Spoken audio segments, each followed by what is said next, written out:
ఈ వైరస్ మూలంగా వచ్చే క్యాన్సర్స్లో 2 టైప్స్ చాలా కామన్ అండి. అంటే 120 టైప్స్ హెచ్పివీస్ ఉన్నాయి. టైప్ 16 అండ్ టైప్ 18 వీటికి నంబర్స్ ఇస్తాము. 16 అండ్ 18 టైప్ మూలంగా మోస్ట్ సర్విక్స్ క్యాన్సర్స్ వస్తున్నాయి.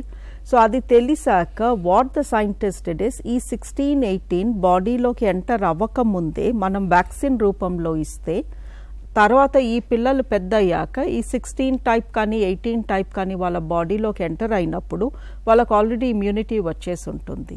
So that is the concept of vaccine. మనం ఏ వ్యాక్సిన్ తీసుకున్నా, హెపటైటిస్ తీసుకున్నా, రేబీస్కి తీసుకున్నా, మీజిల్స్, మమ్స్కి తీసుకున్నా చిన్నప్పుడే బేబీ పుట్టినప్పుడే ఇస్తాము. ఎందుకంటే ఆ బేబీకి తర్వాత ఈ వైరస్ ఎంటర్ అయినప్పుడు వ్యాక్సిన్ మూలంగా ఇమ్యూనిటీ వస్తుందని. బట్ ఇప్పుడు మనం సర్విక్స్ క్యాన్సర్ ఈ హెచ్పివి వ్యాక్సిన్ సర్విక్స్ క్యాన్సర్ రాకుండా ఇస్తున్నాము. ఈ సర్విక్స్ అనేది గర్భాశయం ముఖద్వారము.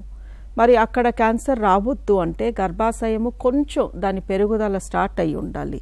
మరి పసిపిల్లలకి ఇస్తే వాళ్ళ గర్భాశయం ఉండేదింత, అందులో సర్విక్స్ ఒక 1 సెంటీమీటర్ కూడా ఉండదు. సో 9 నుంచి మెచ్యూరిటీ స్టార్ట్ అయ్యే ఏజ్ అది. సో అందుకే 9 to 16 లోపు ఇచ్చేయమంటున్నాము. ఎందుకంటే ఈ వైరస్ మీరు ఆలోచిస్తే ఎలా వస్తుంది? సెక్స్ ద్వారా వస్తుంది, లేదా నేకెడ్గా ఇంకొక నేకెడ్ మనిషిని మనం దగ్గరగా హగ్ చేసుకొని పడుకుంటే, లేదా ఓరల్ సెక్స్ ద్వారా వస్తుంది. ఇట్లాంటి యాక్టివిటీస్ యూజువలీ పిల్లలు కాలేజ్ స్టార్ట్ అయ్యాక we expect that are we not expect that are we observe that.